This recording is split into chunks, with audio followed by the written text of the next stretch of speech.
आज हमारे साथ हैं आजाद भारत कांग्रेस पार्टी के राष्ट्रीय उपाध्यक्ष कर्नल प्रेमदत्त शर्मा जी। कर्नल साहब, आपका एमरेल्ड न्यूज में बहुत बहुत स्वागत है। कर्नल साहब, सबसे पहले हम ये आपसे जानना चाहेंगे, आप तो डिफेंस के पीआरओ भी रहे हैं, कश्मीर में आजकल चल क्या रहा है? कश्मीर के लोग एक दूसरे के खून के प्यासे क्यों हैं? पहली बात तो धन्यवाद आपका कि आपने फिर मुझे अपने चैनल पे बुलाया। मैं डिफेंस का पीआरओ रहा हूं डेफिनेटली, और मैंने वहां सर्विस भी की है, कश्मीर में भी सर्विस की है। आज के हालात के हिसाब से कश्मीर में कुछ अनरेस्ट ज्यादा हो गया है। अनरेस्ट का कारण है कि वहां जो अलगाववादी हैं, जो नेता हैं, वो अपना पूरा जोर लगा रहे हैं, और साथ ही साथ में हाफिज सईद पाकिस्तान से कुछ ज्यादा बुलंदियां दे रहा है जी। जब ये दोनों चीजें मिल रही हैं तो ये अनरेस्ट ज्यादा चल रहा है, और खून के प्यासे कोई नहीं है जी। ये कुछ तत्व हैं, कुछ तत्व थोड़े से जो कि ज्यादा से ज्यादा हल्ला कर रहे हैं। और जैसे अभी एक उनका अलगाववादी नेता जो कि टेररिस्ट था, वो मारा गया, तो उसके उनको एक मुद्दा मिल गया कि जी आपने हमारा एक बंदा मार दिया, और पाकिस्तान में कल परसों जो ब्लैक डे मनाया गया। तो ये केवल इस चीज को बढ़ावा देने के लिए कि जलती हुई आग में थोड़ा सा और ईंधन डाल दें, तो ऐसा कुछ नहीं है कि कोई खून का प्यासा है। मैंने वहाँ लोगों को देखा है, लोग बहुत अच्छे हैं और वो शांति चाहते हैं। देखिए साहब, मैं आपको एक बात बता दूं, इस समय कश्मीर में पीडीपी और बीजेपी की गवर्नमेंट बनी हुई है। पीडीपी, आप बड़ा गौर से देखें, उसको 80% लोगों ने आकर के वोट दिया। 80% पीडीपी को, जी हाँ। तो अगर 80% है तो 20% तो वो आदमी है ना जो कि जिन्होंने वोट नहीं दिया। बिल्कुल सही। अब जब वोट ही नहीं दिया तो उनमें से कुछ आदमी ऐसे भी होंगे जो न्यूट्रल हैं, और उसमें से 4-5 आदमी इस तरह से भी हैं जो विद्रोही हैं, और जो कि अलगाववादियों का साथ देते हैं। तो अलगाववादियों के साथ में इस तरह से ये जो हल्ला होता है, कुछ आदमी आ जाते हैं, 200-400 आदमी इकट्ठे हो जाते हैं, और आपने देखा होगा सारा उन्होंने अपना मुंह बांधा हुआ है, तो उसको काले कपड़े या मुंह बांधा हुआ है, और पाकिस्तान के झंडे लेकर के या काले झंडे जो ISIS वालों के हैं वो लेकर के सामने आ जाते हैं। वो तो चाहते हैं कि कुछ ना कुछ हो। तो अभी ये बड़ा सोच समझ करके हमें कार्य करना है कि किस तरह से इनको निपटाया जाए। मेरा ख्याल है इनको निपटाने में हमें कोई ज्यादा देर नहीं लग सकती। और अगर हम चाहें, अगर विल हो जी, तो हम ये चीज खत्म भी बड़ी जल्दी कर सकते हैं जी। वो विल पावर की कमी है जी, बस। कर्नल साहब, अक्सर हमने देखा है कि कश्मीर के लोग फौज का विद्रोह क्यों करते हैं? अजय साहब, आपने ये कहा कि फौज का विद्रोह क्यों करते हैं जी। माफ कीजिएगा, आपको ये जानकर के बड़ा ताज्जुब होगा जी कि इंडियन आर्मी का कोई विद्रोह नहीं करता। ओके। ये केवल CRPF जी और पुलिस का विद्रोह करते हैं जी।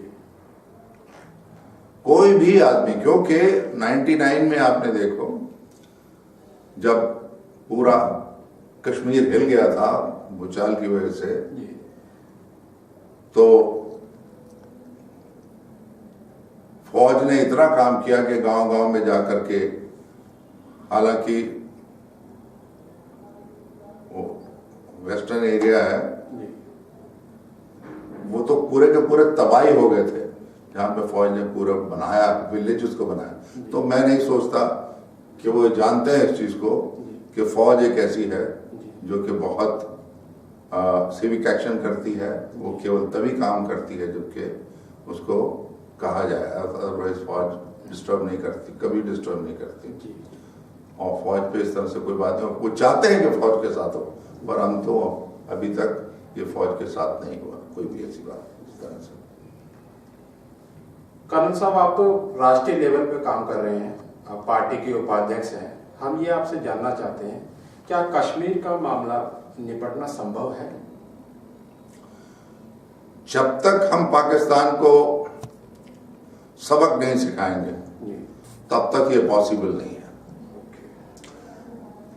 सबक सिखाने का आपको तरीका आपने 71 में भी किया था, तो अभी भी पाकिस्तान को ये सबक सिखाना पड़ेगा।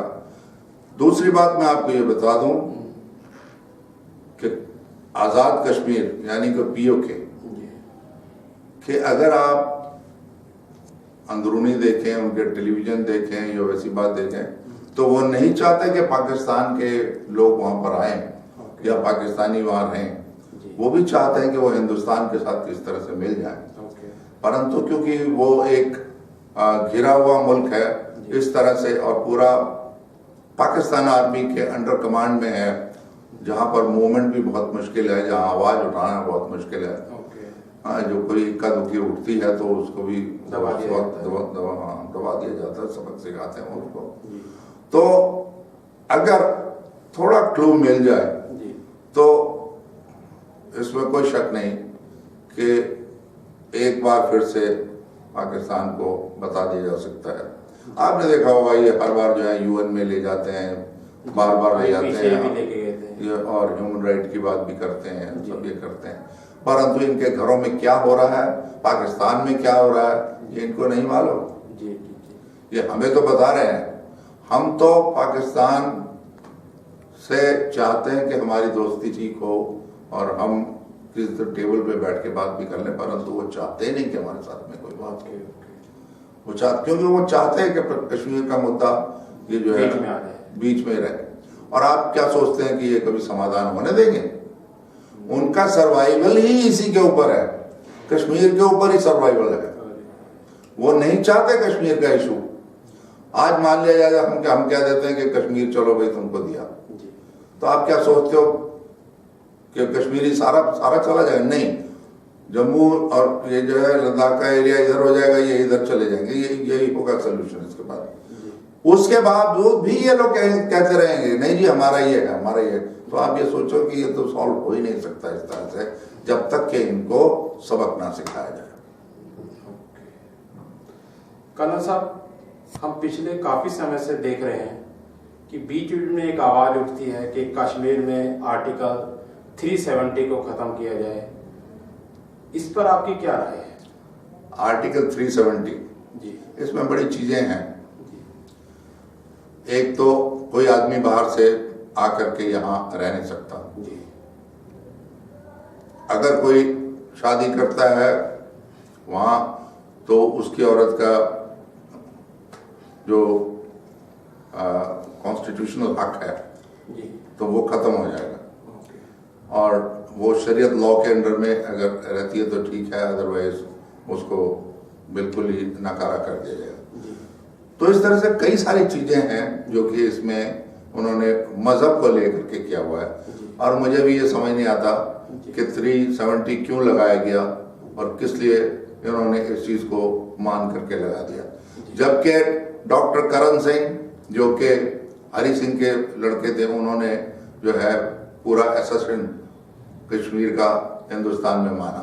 तो जब उन्होंने इस चीज को मान लिया था और हिंदुस्तान के बाद जो ये आज़ादी हुई और पाकिस्तान बना, तो उस समय इन्होंने अपनी केवल एक आवाज उठाने के लिए शेख अब्दुल्ला ने जी जो है इसको ज्यादा से ज्यादा हवा दी, जिसका नतीजा आज भी हम ये भुगत रहे हैं। जी क्योंकि ढील बरतना ठीक नहीं है। ओके मुल्क की आज़ादी, मुल्क का काम जो है वो इस तरह ढिलाई से नहीं चलता। अगर हम चाहें कि हम इसको लेके आगे बढ़ सकते हैं इसी चीज में, तो दो नाव में पैर रख करके एक आदमी नहीं चल सकता। इस तरह से 370 का डिसॉल्व होना भी जरूरी है। और मैं सोचता हूं कि हमारी दोनों सदन जो हैं इस 370 को डिसॉल्व करने के लिए इसमें अमेंडमेंट करे और उनके कॉन्स्टिट्यूशनल वो भी लेकर के कि भी 370 की जगह हम क्या चीज कर सकते हैं। ये हमारा अपना अंदरूनी मामला है, तो ये हम सॉल्व कर सकते हैं। 370 ऐसी कोई बड़ी बात नहीं है। कर्नल साहब, एमराल्ड न्यूज से बात करने के लिए आपका बहुत बहुत शुक्रिया। धन्यवाद। धन्यवाद, आपने फिर से बुलाया और बड़ा अच्छा लगा। कश्मीर का आज जो मामला है वो गर्म है और हम भी चाहेंगे कि कश्मीरियों के लिए शांति हो, वहाँ हम भी जाएं, वो लोग इधर भी आएं, तो बड़ा अच्छा लगेगा। Thank you.